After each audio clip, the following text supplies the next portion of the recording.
कराची के मुफ्ती ने भी तावील की, उनका खास का तरीका यह जिस तरह हज़रत उमर ने ख्वाहिश की थी मैं कब्र रसूल के साथ दफन हो जाऊं, और मुफ्ती साहब एक कहानियां बंद करो।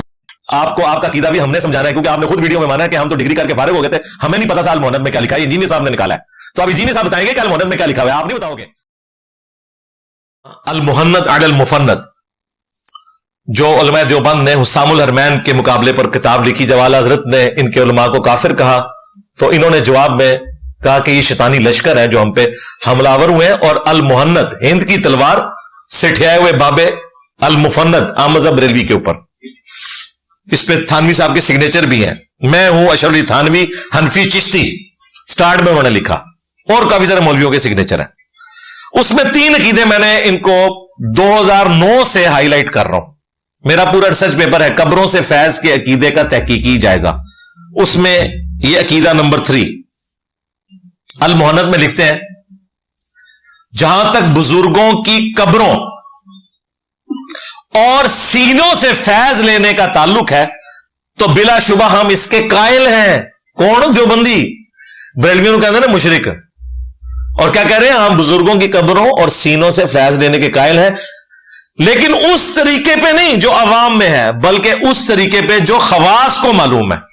वो दसोगे थे जी, वो कहते हैं कराची के मुफ्ती ने भी तावील की, उनका खास का तरीका यह जिस तरह हज़रत उमर ने ख्वाहिश की थी मैं कब्र रसूल के साथ दफन हो जाऊं, और मुफ्ती साहब एक कहानियां बंद करो।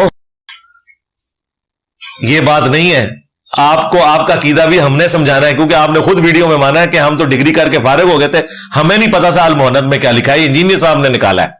तो अब इंजीनियर साहब बताएंगे कि अल मुहन्नद में क्या लिखा हुआ है, आप नहीं बताओगे।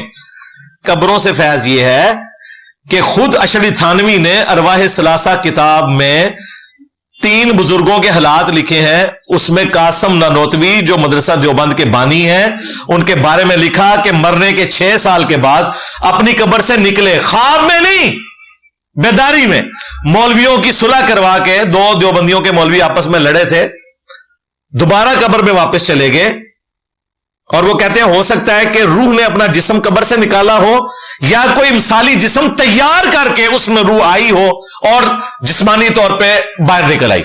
लिखे हैं थानवी साहब ने, उदी शर्रा भी तले लिखी थे, शर्रा। और जिस बाबे के पास आए थे ना,